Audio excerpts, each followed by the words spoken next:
నమస్తే welcome to 6 TV news కి స్వాగతం నేను రాని ముందుగా హెడ్లైన్స్ చూద్దాం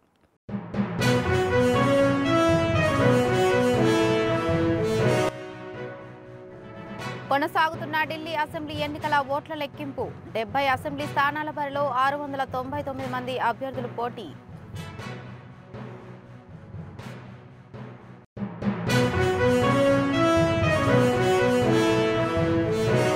కేంద్రం నుంచి రాష్ట్రానికి రావాల్సిన నిధులు వచ్చేలా కృషి చేయాలి ఢిల్లీలో ఎంపీలకు దిశానిర్దేశం చేసిన డిప్యూటీ సీఎం బట్టి విక్రమార్క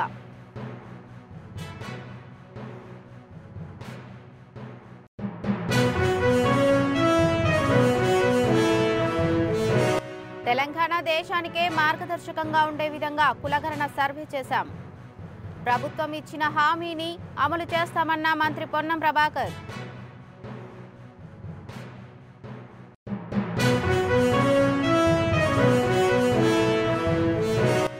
అమెరికా నుంచి భారత పౌరులను బేడీలు వేసి బలవంతంగా తరలిస్తున్నారు మోదీ వెంటనే స్పందించాలని గాంధీ భవన్ వద్ద కాంగ్రెస్ నేతల వినూత్న నిరసన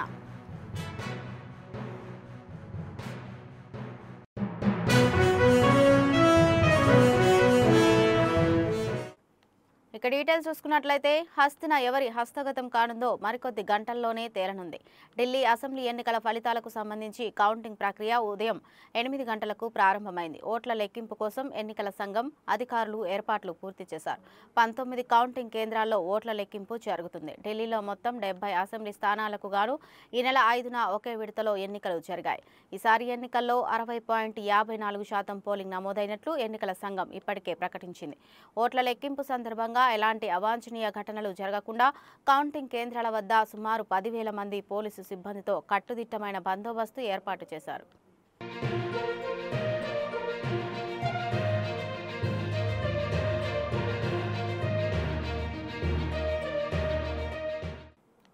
కేంద్ర ప్రభుత్వం నుంచి రాష్ట్రానికి రావాల్సిన 15,000 కోట్ల నిధులు వచ్చేలా కృషి చేయాలని పార్లమెంటు సభ్యులకు ఉప ముఖ్యమంత్రి మల్లు భట్టి విక్రమార్క దిశానిర్దేశం చేశారు ఇటీవల కేంద్ర ప్రభుత్వం ప్రవేశపెట్టిన 2025-2026 బడ్జెట్లో సెంట్రల్ స్పాన్సర్స్ స్ట్రీమ్స్ కు అన్ని రాష్ట్రాలకు కలిపి 5.50 లక్షల కోట్లు రావాల్సి ఉందని అందులో తెలంగాణకు రావాల్సిన వాటా నిధులు 15,000 కోట్లు ఉన్నాయని ఎంపీలకు తెలిపారు శుక్రవారం ఢిల్లీలోని తెలంగాణ భవన్లో అందుబాటులో ఉన్న ఎంపీలతో సమావేశం నిర్వహించారు కేంద్రం నుంచి రావాల్సిన పెండింగ్ నిధుల వివరాలపై వారికి పవర్ పాయింట్ ప్రజెంటేషన్ ఇచ్చారు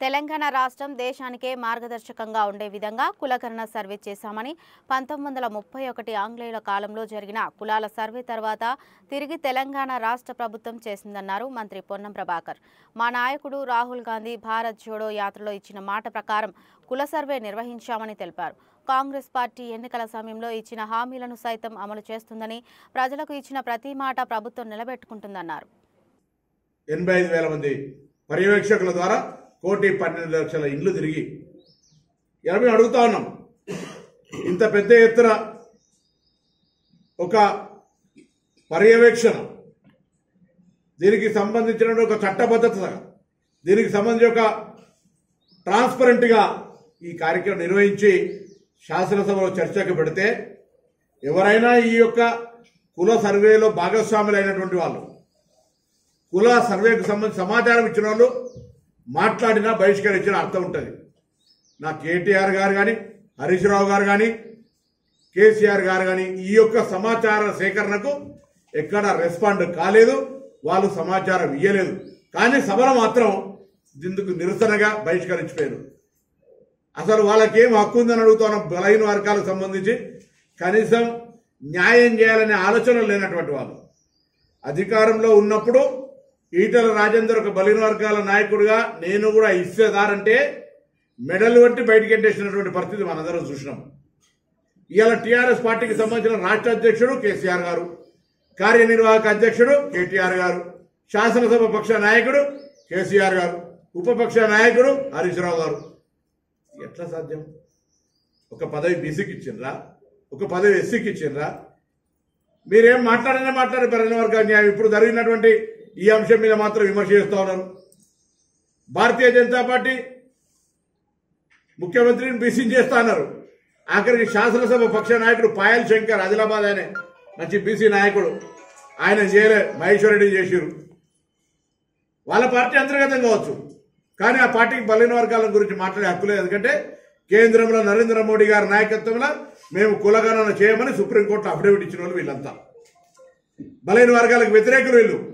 సాక్షాత్తు నిన్న పార్లమెంట్లో ప్రధానమంత్రి నరేంద్ర మోడీ అంటున్నాడు, విభజనకు కారణం తీసే అంశాలను మాట్లాడుతున్నాం. మేము కులాలు ఎన్నో, అందరికీ తెలుసు ఏ కులాలు ఎన్నో రాష్ట్రాల గ్రామాల్లో కులాల గురించి సర్వే చేసి ఎవరెంతున్నారో చెప్తే మేము విభజనకు ఇది ఒక మంచి సంప్రదాయం కాదంటాడు. అసలు దేశంలో మతం పేరు మీద ఒక అనేకమైనటువంటి విధ్వంసాలు సృష్టించి ఓట్ల రాజకీయం కొరకు వాడుకుంటుంది మీరు. గ్రామ గ్రామాల రామాలయం ఉంటుంది, మీరు ఒక రామాలయం నిర్మించి దాన్ని రామాలయం నిర్మిస్తే తప్పలేదు, దానికి సంబంధించి అందరు దేశవ్యాప్తంగా అందరు చందాలు ఇచ్చారు, దాని ఏదో ఎన్నికలకు వాడుకునేటువంటి పరిస్థితి జరగడం, ఈ విధంగా చేసే మీకు బలహీన వర్గాలకు సంబంధించిన అంశం మీద మాట్లాడే హక్కు లేదు. ఇక సర్వేకి సంబంధించిన బీసీ మేధావులు, బీసీ ఉద్యమకారులు, బీసీ విద్యార్థి నాయకులకు నిన్న కూడా విజ్ఞప్తి చేసినాం. రేపు హైదరాబాద్ దగ్గర వాళ్ళందరినీ ప్రత్యక్షంగా కలుస్తా ఉన్నా.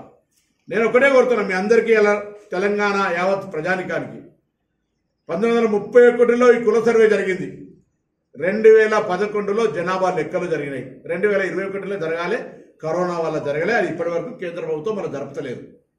ఆ యొక్క జనాభా లెక్కలలో బీసీల లెక్క కూడా తీయమని రాహుల్ గాంధీ డిమాండ్ చేస్తుండు. రాహుల్ గాంధీ డిమాండ్ను నీ కులం ఏదో చెప్పమని ఉల్టా ఆయనను విమర్శిస్తున్నారు. రాహుల్ గాంధీ అంతే ధైర్యంగా పార్లమెంట్లో చెప్తుండ్రు, ఒకనాడు ఇదే పార్లమెంట్లో ఈ జనగణన జరుగుతుంది, ఈ జనములో ఎవరెంతో వారికంతా స్పష్టంగా చెప్తా ఉన్నాడు. సుప్రీంకోర్టు ఆదేశాల మేరకు 50% ఒక నిబంధన ఉంది, దాన్ని కూడా జనాభా ప్రకారం ఎత్తేయాలని చెప్తున్నాడు రాహుల్ గాంధీ. ఇంత దమ్ముండి మాట్లాడుతున్న పార్టీకి సంబంధించిన వాళ్ళం ఇలా తప్పు చేస్తామా?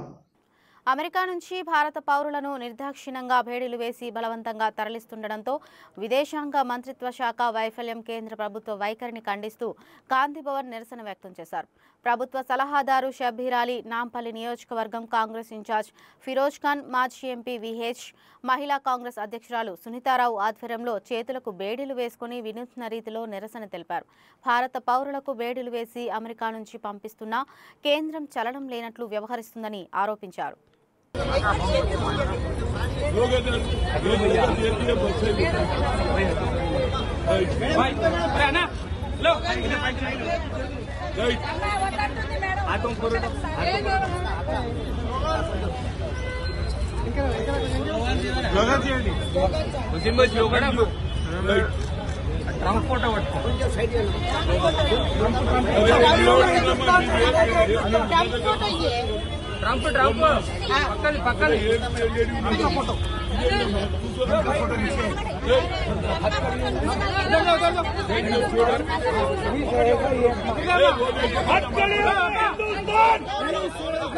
हथकड़ियों में हिंदुस्तान नहीं सहेगा ये अपमान, हथकड़ियों में हिंदुस्तान नहीं सहेगा ये अपमान, हथकड़ियों में हिंदुस्तान नहीं सहेगा ये अपमान, हथकड़ियों में हिंदुस्तान नहीं सहेगा ये अपमान। डिपोटेशन नहीं, नरेंद्र मोदी बोलो, नरेंद्र मोदी, नरेंद्र मोदी, नरेंद्र मोदी, दोस्ती बंद करो, बंद करो, बंद करो, दोस्ती बंद करो, भारत देश को इंसाफ करो, इंसाफ करो, इंसाफ करो, इंसाफ करो, नरेंद्र मोदी, दोस्ती बंद करो, दोस्ती बंद करो, हथकड़ी राजनीति बंद करो, हथकड़ी राजनीति बंद करो, बहुत बड़ा अपमान है, अपमान है।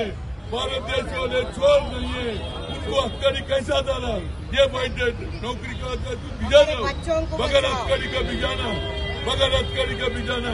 नरेंद्र मोदी अपना प्लेन भिजाओ, सबको बुला लो। सारी दुनिया में शेम मोदी, शेम बीजेपी। अमेरिकी के गुलाम बंद करो, बंद करो, बंद करो, अमेरिकी की गुलाम मोदी बंद करो, बंद करो, बंद करो, अमेरिका की गुलामी बंद करो, बंद करो, बंद करो, अमेरिका की गुलामी बंद करो, बंद करो, बंद करो, अमेरिकी की गुलामी बंद करो, बंद करो, बंद करो। आप स्टूडेंट्स को जिस तरीके से भिजाए अमेरिका से अमृतसर, आप इंसान है वो और हिंदुस्तानी है, आप उनको प्रिजनर्स की तरह भिजाए। मंजर ऐसा था जब देश आजाद नहीं हुआ तो अंडमान और निकोबार को काला पानी के लिए जिस तरीके से कश्तियों में हमारे फ्रीडम फाइटर्स को ले जाते थे, उसी तरीके से एक एयरफोर्स के प्लेन में आप हिंदुस्तानियों को भिजाते। और रही बात बीजेपी और नरेंद्र मोदी से पूछना चाहता हूं, मोदी जी आप बोलते 56 इंच का सीना है मेरा और आप दोस्त है। రంగారెడ్డి జిల్లా మహేశ్వరం నియోజకవర్గం తుక్కగూడ మున్సిపాలిటీలోని సూరారం చెరువును హైడ్రా కమిషనర్ రంగనాథ్ పరిశీలించారు. సూరం చెరువు 60 ఎకరాలకు పైగా ఉంటే ప్రస్తుతం 25 ఎకరాల చెరువు మిగిలిందని, సుమారు 35 ఎకరాల చెరువు స్థలం కబ్జాకు గురైనట్లు గుర్తించినట్లు తెలిపారు. త్వరలోనే అన్ని శాఖల అధికారులతో సంప్రదించి చర్యలు తీసుకుంటామని తెలిపారు.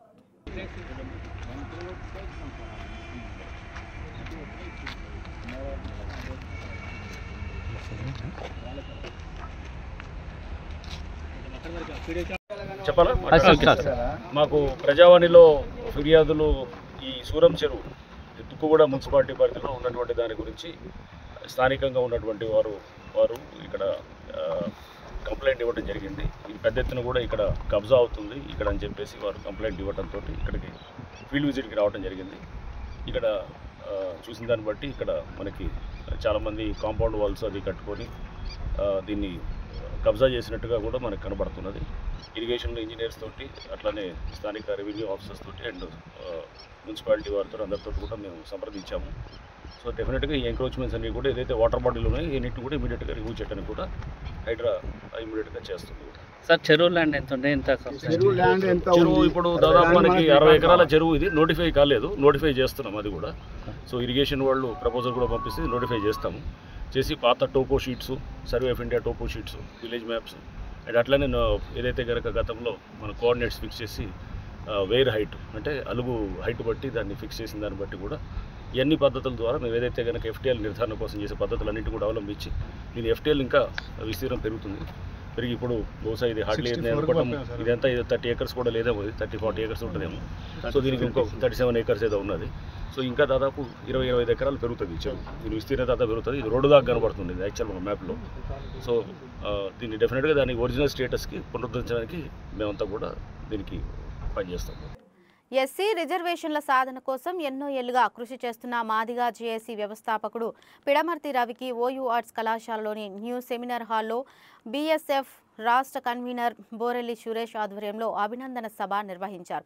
తెలంగాణ రాష్ట్ర ప్రభుత్వం ఎస్సీ వర్గీకరణకు ఆమోదం తెలపడంలో పిడమర్తి రవికి కీలక పాత్ర పోషించారని తెలిపారు. ఈ సందర్భంగా పిడమర్తి మాట్లాడుతూ విద్యా ఉద్యోగ రంగాలలో మాదిగలకు 9% రిజర్వేషన్లు కల్పించినటువంటి సీఎం రేవంత్ రెడ్డికి కాంగ్రెస్ పార్టీకి కృతజ్ఞతలు తెలిపారు. ఉద్యోగ రంగాలలో మాదిగలకు 9% రిజర్వేషన్ ఇచ్చినటువంటి రేవంత్ రెడ్డి గారికి, కాంగ్రెస్ పార్టీకి, మంత్రివర్గానికి యావత్ మాదిగ జాతి తరఫున ధన్యవాదాలు తెలియజేస్తా ఉన్నాం. అదేవిధంగా 30 ఏళ్ల మాదిగ ఉద్యమాన్ని గౌరవించి 7% అడిగినటువంటి మాదిగలకు 9% ఇచ్చినటువంటి అంత పెద్ద మనసు చేసుకొని మాకు అవకాశం ఇచ్చినటువంటి ముఖ్యమంత్రి గారికి పేరు పేరున ధన్యవాదాలు. ఇవాళ విద్యార్థుల తరఫున 9% రిజర్వేషన్ కోసం విద్యార్థి సభలు పెట్టుకున్నాం. రేపటి నుంచి తెలంగాణ వ్యాప్తంగా 10 ఉమ్మడి జిల్లా కేంద్రాలు, 33 కొత్త జిల్లాలు, 100 అసెంబ్లీలలో ఈ విద్యార్థి సభలు నిర్వహిస్తామని కూడా ఈ సందర్భంగా తెలియజేస్తా ఉన్నా. కొంతమంది సీఎంని కలవకుండా షమీమ్ అఖ్తర్ రిపోర్టుకు ఏబిసిడి అని ఇచ్చి ఇప్పుడు ప్రభుత్వము ఒక నిర్ణయానికి వచ్చినాక ప్రభుత్వం మీద బురద జల్లేది, రేవంత్ రెడ్డి నాయకత్వానికి తక్కువ చేసే విధంగా బీజేపీ పలుకులు పలుకుతున్నారు కొంతమంది. వారికి మాదిగ జాతి ఖచ్చితంగా బుద్ధి చెప్తుంది. 30 ఏళ్ల తర్వాత కూడా మళ్లీ ఈ ఉద్యమాన్ని ఇంకా 30 ఏళ్లు కొనసాగించాలని కొంతమంది కుట్ర చేస్తా ఉన్నారు. వాళ్ళ బండారం అంతా బయట పెడతామని కూడా తెలంగాణ మొత్తం తిరిగి వాళ్ళ బండారం అంతా బయట పెడతాం. నీకు ఇంకా డబ్బులు కొనమని చెప్పడం సిగ్గుచేటు. మాదిగలు బూట్లు కొనుక్కోమని చెప్పాలి, మాదిగలు సూట్లు కొనుక్కోమని చెప్పాలి, మాదిగలు భారత రాజ్యాంగాన్ని కొనుక్కోమని చెప్పాలి. డప్పులు అనేది హీన స్థితికి అంటరాంతనానికి మచ్చుతుర్కలు. రేవంత్ రెడ్డి గారు ఇచ్చినటువంటి ఈ రిజర్వేషన్ అందుకున్న మాదిగ సమాజంలో గౌరవంగా బతుకుతుంది. విద్యా ఉద్యోగ రంగాలలో అవకాశాలను అందిపుచ్చుకొని వాళ్ళు డాక్టర్ బిఆర్ అంబేద్కర్ రూపాన్ని సంతరించుకుంటారని కూడా ఈ సందర్భంగా తెలియజేస్తుంది. తాకట్టు పెట్టి జాతి మీద బతికే నీలాంటి వ్యక్తులకు మాదిగ సమాజం ఖచ్చితంగా బుద్ధి చెప్తారని కూడా ఈ సందర్భంగా తెలియజేస్తున్నా. ఖబర్దార్ మందకృష్ణ మాదిగ, నోరు అదుపులో పెట్టుకొని మాట్లాడు. నువ్వు ఏనాడు కూడా సీఎంను కలిసి 11% రిజర్వేషన్ అని చెప్పలే. ఏనాడు సీఎంను కలిసి మాదిగ జాతికి రావాల్సిన వాటిని అడగకుండా ఇప్పుడు ముఖ్యమంత్రి గారు ఒక నిర్ణయం తీసుకున్నాక మాదిగ జాతికి ఫలాలు ఇచ్చేటప్పుడు మాదిగ జాతి తినే నోటికాడ కూడికి అడ్డం పడే నీచమైనటువంటి నీ బుద్ధిని మార్చుకోమని తెలియజేస్తున్నా. లేని పక్షంలో ఖచ్చితంగా మాదిగ జాతిని మేము తిరగబడతాను కూడా ఈ సందర్భంగా తెలియజేస్తున్నా. మాదిగ జాతి కాంగ్రెస్ పార్టీతో కలిసి వాడల మొత్తం కూడా విజయోత్సవాలు చేసుకోవాలని పిలుపునిస్తాను. హైదరాబాద్ పాత బస్తీలో 200 కేజీల గంజాయిను పట్టుకున్న south east task force Chandrayangutta పోలీసులు ఇంటర్ స్టేట్ పెడ్లర్ అయిన జైపాల్ సుభాష్ల కొరకు పనిచేసే శివరాంను అరెస్టు చేశారు. పరారీలో ఉన్న జైపాల్ సుభాష్లను పట్టుకునేందుకు టీంలు ఏర్పాటు చేశామని, వీరి వద్ద నుంచి 200 కేజీల గంజాయి స్వాధీనం చేసుకుని రిమాండ్కు తరలించినట్టు డీసీపీ తెలిపారు. నమస్కారం.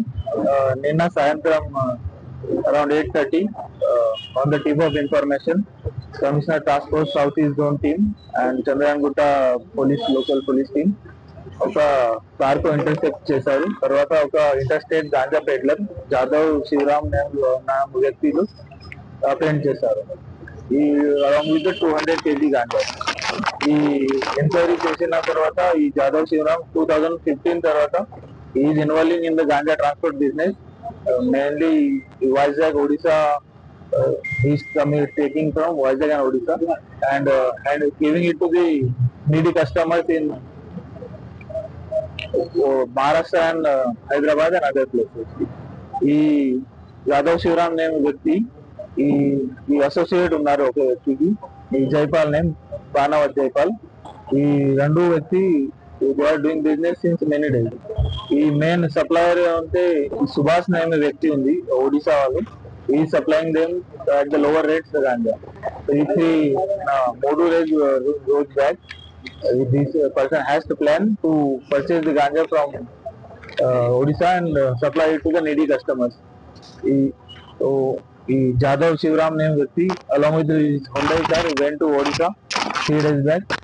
He purchased 200 kg ganja, which he purchased at 4,000 rupees per kg. And on 5th February రోజు he started from Odisha and he came to Shamshabad. ఈ శంషాబాద్ వచ్చింది తర్వాత ఈ అసోసియేట్ వాళ్ళకు కాల్ చేశారు, జైపాల్ వ్యక్తిని కాల్ చేశారు. కాల్ చేసిన తర్వాత ఈ Jaipal told him to come to LB Nagar. meanwhile while going to LB Nagar from Shamshabad, ఈ మధ్యలో చంద్రాయనగుట్ట ఫ్లైఓవర్ దగ్గర south east zone task force team తర్వాత చంద్రాయనగుట్ట లోకల్ పోలీస్ ఈ వెహికల్ కు ఇంటర్సెప్ట్ చేశారు.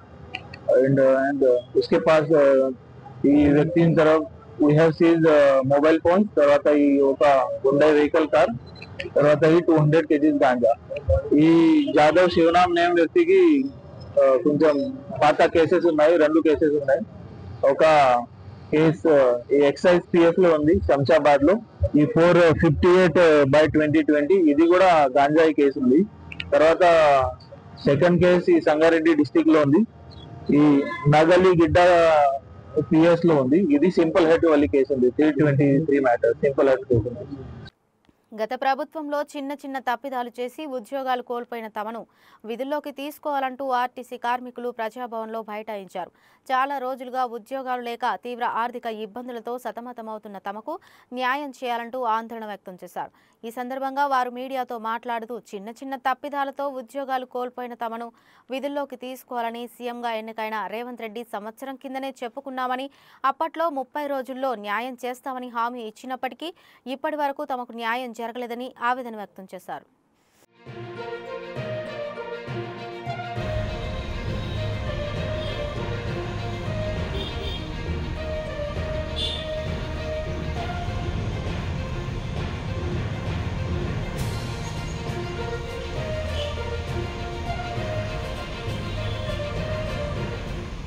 విజయవాడ రూరల్ మండలం అంబాపురం పంచాయతీలోని ఏఎఫ్ఎస్ఐ ఎంప్లాయీస్ కాలనీలో 20 కోట్ల విలువైన 2,226 గజాల పంచాయతీ స్థలాన్ని రిటైర్డ్ అధికారి జకరయ్య అనే వ్యక్తి అక్రమంగా రిజిస్ట్రేషన్ చేయించుకున్నారని గ్రామ సర్పంచ్ గడికోట సీతయ్య ఆరోపించారు. అంబాపురం పంచాయతీలోని ఏఎఫ్ఎస్ఐ ఎంప్లాయీస్ కాలనీలో ఉన్న కామన్ సైట్ను కొందరు అక్రమంగా రిజిస్ట్రేషన్ చేసుకుని ఫెన్సింగ్ ఏర్పాటు చేసుకున్నారని, వాస్తవానికి అది పంచాయతీకి సంబంధించిన స్థలమని చెప్పారు. ఆ స్థలంలో తాగునీటి ట్యాంక్ నిర్మాణానికి గతంలోనే పంచాయతీ నిర్మాణం కూడా చేసిందని, ఆయన యథేచ్ఛగా కబ్జా చేశారని మండిపడ్డారు. ప్రభుత్వం వెంటనే స్పందించి ఆ స్థలాన్ని పంచాయతీకి అప్పగించాలని కోరారు. ఈ 96/2B అనే సర్వే నంబర్లో మొత్తం ఎక్స్టెంట్ 1 ఎకరా 42 సెంట్స్. ఈ 1 ఎకరా 42 సెంట్స్ ఫుడ్ కార్పొరేషన్ ఇండియా వాళ్ళు 2 వ్యక్తుల నుంచి కొనుగోలు చేయడం జరిగింది. ఒకళ్ళు అల్లూరు రాఘవరాజు గారు అండ్ ఫ్యామిలీ, ఇంకొకటి సెకండ్ పర్సన్ వచ్చేసి తిరుమల రాజు వెంకట సుబ్బరాజు గారు. వీళ్ళిద్దరి దగ్గర నుంచి 1981 రిజిస్టర్డ్ సేల్ డీడ్ ద్వారా కొనుగోలు చేయడం జరిగింది. ఆ రిజిస్టర్డ్ సేల్ డీడ్సే ఈ 2. ఇది మొత్తం కూడా అంతా సక్రమంగా జరిగిన రిజిస్ట్రేషన్స్. ఈ టోటల్ 92/2Bలో టోటల్ ఎక్స్టెంట్ ల్యాండ్ 1 ఎకరా 42 సెంట్స్. ఇది ఆల్రెడీ ఈ రోజు ఉదయం మన జకరయ్య గారు చెప్పినట్టుగా అంతే ఎక్స్టెండ్, ఇంటి నుంచి ఎక్స్టెండ్ ఏం లేదండి. అంటే 1981లో ఈ ల్యాండ్ 1981లో ఈ ల్యాండ్ ఎవరైతే సాగి జయలక్ష్మి గారు ఉన్నారో వారి అమ్మగారు, వారి అమ్మమ్మ అయిన తిరుమల రాజు సీతారామమ్మ గారు వీళ్ళ బిఫోర్ పర్చేజెస్కి అమ్మటం జరిగింది. వీళ్ళు ఎవరైతే కొనుక్కున్నారో వాళ్ళెవరు రాఘవరాజు, ఒక శివరామరాజు, అర్జునరాజు అని 3 దగ్గర కొనుక్కున్నారు. వాళ్ళకి అమ్మితే వాళ్ళ దగ్గర నుంచి వీళ్ళు 82లో కొనుక్కున్నారండి. అంటే అమ్మమ్మ ఇద్దరు కలిసి ఒకరికి అమ్మారు, కూతురు ఇంకొకరికి అమ్మింది 2024. ఇది క్లియర్ పిక్చర్ అండి. సో రేపొద్దున వీళ్ళ కూతురు కానీ కొడుకు కానీ ఇంకొకటి 2024లో 44లో ఇంకొకరికి అమ్ముతారు. సో ఇది ప్రధాన అలిగేషన్స్. ఈ డాక్యుమెంట్ 43 సంవత్సరాల క్రితం అమ్మిన డాక్యుమెంటు, రిజిస్టర్డ్ డాక్యుమెంటు. ఇది అనువంశికమే. కానీ అనువంశికంలో ఆ రోజు ఉన్న ఎవరైతే పర్సన్స్ ఉన్నారో, ఎగ్జిస్టింగ్ లీగల్ హెడ్స్ ఉన్నారో వాళ్ళు క్లియర్గా రిజిస్ట్రేషన్ చేయడం జరిగింది. సో ఆ రిజిస్టర్డ్ డాక్యుమెంట్స్ కూడా మాకు అన్నీ ఉన్నాయి. ఈ డాక్యుమెంట్స్ 1982లో వీళ్ళు కొనుక్కొని రిజిస్ట్రేషన్ వీళ్ళు ఉడా లేఅవుట్ విజిటిఎం లేఅవుట్కి వెళ్ళారు. అది 87లో అప్లై చేశారండి. అది వీళ్ళకి 94లో అప్రూవ్ అయింది. అది మొత్తం 9 ఎకరా 47 సెంట్లో 5 ఎకరాలు, మొత్తం 5 ఎకరాలు ప్లాటెడ్ ఏరియా. ఆ ప్లాటెడ్ ఏరియాకి 105 ప్లాట్లు వచ్చినాయి. 2 ఎకరాల 48 సెంట్లు రోడ్లకు వదిలారు. 1 ఎకరం 63 సెంట్లని ఓపెన్ స్పేస్ వదిలారు. 6 సెంట్లని గ్రీన్ బెల్ట్కి వదిలారు. ఇది మొత్తం 9.4 ఎకర్స్ డివైడ్ చేస్తే వచ్చిన స్పేస్. ఇది 1 ఎకరా 63 సెంట్లు ఓపెన్ స్పేస్ని వీళ్ళ రోడ్ల అభివృద్ధి కోసం పంచాయతీకి పంచాయతీ యాక్ట్ ప్రకారం, మున్సిపల్ యాక్ట్ ప్రకారం వాళ్ళకి అప్పగించాల్సిందే. దాని ప్రకారం వీళ్ళు విజిటిఎం ఉడాకి రిక్వెస్ట్ లెటర్ పెడితే విజిటిఎం ఉడా వాళ్ళు 2012 సంవత్సరంలో పంచాయతీ వారికి అప్పగిస్తా అధికారికంగా ఇదిగోండి అధికారికంగా ఆ లేఅవుట్లో ఉన్న ఓపెన్ స్పేస్ని పంచాయతీ వారికి అప్పగించడం జరిగింది. ఆ రోజు నుంచి ఈ రోజు వరకు పంచాయతీ వారే దాన్ని సంరక్షణ చూసుకుంటూ ఉన్నారు. ఈ మధ్యలో కొంతమంది అసంఘటిత వ్యక్తులు, సంఘ విద్రోహ శక్తులు, ఆ పేర్లు కూడా ఉన్నాయి, అవి కూడా మీకు రివీల్ చేయడం జరుగుతుంది. 2010లో ఒకసారి, 2012లో ఒకసారి, 2020లో ఇప్పుడు ఇంకొకసారి. వీళ్ళ ముగ్గురు ఫేక్ రిజిస్ట్రేషన్ డాక్యుమెంట్స్లో వాళ్ళ యొక్క లీగల్ హెయిర్స్ అని చెప్పుకుంటా ప్రీవియస్ వాళ్ళ దగ్గర నుంచి రిజిస్ట్రేషన్ చేయించుకొని కబ్జా చేయడానికి రకరకాలుగా ప్రయత్నాలు జరిగినాయి. 2010, 2012లో జరిగిన కబ్జా ప్రయత్నాలు విజిటిఎం ఉడావారు అలాగే మన హైకోర్టు వారు తిప్పుకొట్టి వాళ్ళకి ఇందుట్లో ఏ విధమైన హక్కు లేదని చెబుతా వాళ్ళ యొక్క కేసును కొట్టివేయడం కూడా జరిగింది. ఇది అలానే 2022 సంవత్సరంలో మన సబ్ కలెక్టర్ గారు ఈ సాగి జయలక్ష్మి అనే ఎవరైతే రిజిస్ట్రేషన్ చేసిందో జక్కిశెట్టి పొల్ల జామయ్య పేర్లు ఏదో కూడా ఉన్నాయి అండ్ అదర్స్ వాళ్ళు ఎవరైతే ఉన్నాయో ఆ డాక్యుమెంట్ని కూడా క్యాన్సిల్ చేయమని చెప్పేసి సబ్ రిజిస్టర్ గారు రిజిస్టర్ మన జాయింట్ కలెక్టర్ గారు డిస్ట్రిక్ట్ రిజిస్టర్ గారికి లెటర్ కూడా రాయటం జరిగింది. ఈ నెల 7 నుంచి 9 వరకు తెలంగాణ బెంగాలీ ఫిల్మ్ ఫెస్టివల్ 2025 పేరుతో వేడుకలు నిర్వహిస్తున్నారు. బంజారా హిల్స్లోని ప్రసాద్ ల్యాబ్స్లో ఇందుకు సంబంధించిన వేడుకను జయేష్ రంజన్, డాక్టర్ రఘురామ్ పిల్లరిశెట్టి, డాక్టర్ హరికృష్ణలు ప్రారంభించారు. The department of language and కల్చర్తో కలిసి హైదరాబాద్ బెంగాలీ సమితి ఆధ్వర్యంలో ఈ వేడుకలను నిర్వహించనున్నారు. ఈ ఏడాది Abir Chatterjee super star of the year అవార్డును అందుకున్నారు. 2017 నుంచి ప్రాంతీయ సినిమా గొప్పతనాన్ని ఈ వేడుక ద్వారా ప్రదర్శించనున్నారు. గత ఎడిషన్లో బెంగాలీ సినిమాలతో పాటు తమిళం, మలయాళం, తెలుగు నుండి అనేక ప్రాంతీయ చిత్రాలను ప్రదర్శించారు. ఈ సంవత్సరం కూడా ఈ సాంప్రదాయాన్ని అనుసరిస్తున్నట్లు నిర్వాహకులు తెలిపారు.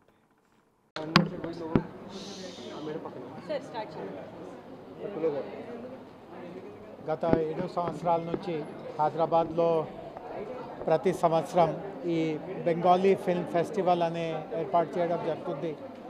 ఈరోజు 7వ విడత ఇక్కడ ఈ కార్యక్రమం మొదలు పెట్టడం జరిగింది. చాలామందికి తెలియకపోవచ్చు, బట్ హైదరాబాద్లో సుమారు ఒక 10 లక్షల మంది బెంగాల్కి చెందిన వాళ్ళు ఉన్నారు.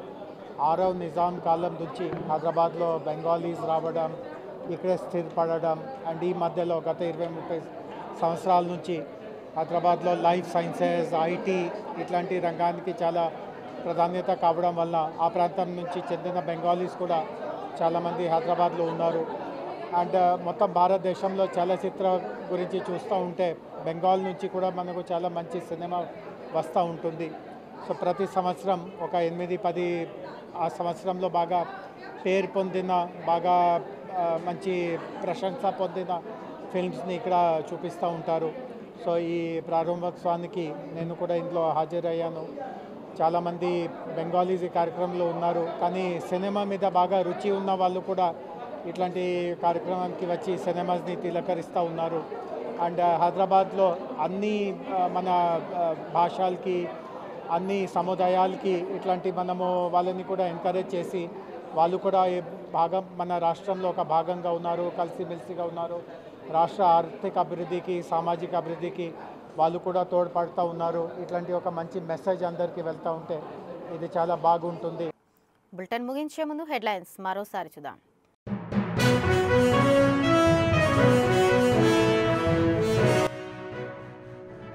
కొనసాగుతున్న ఢిల్లీ అసెంబ్లీ ఎన్నికల ఓట్ల లెక్కింపు. 70 అసెంబ్లీ స్థానాల బరిలో 699 మంది అభ్యర్థులు పోటీ.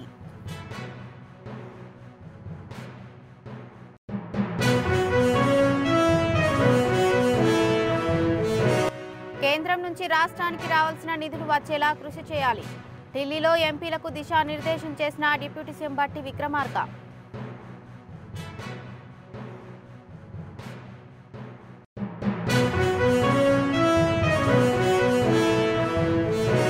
తెలంగాణ దేశానికే మార్గదర్శకంగా ఉండే విధంగా కులగణన సర్వే చేశాం. ప్రభుత్వం ఇచ్చిన హామీని అమలు చేస్తామన్న మంత్రి పొన్నం ప్రభాకర్.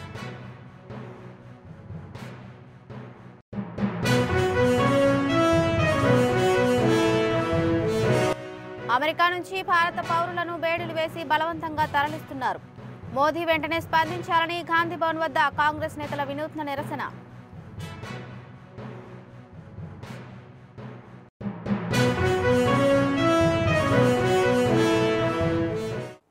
ఇవి ఇప్పటివరకు ఉన్న అప్డేట్స్. మరిన్ని అప్డేట్స్ కోసం చూస్తూనే ఉండండి 69 టీవీ న్యూస్.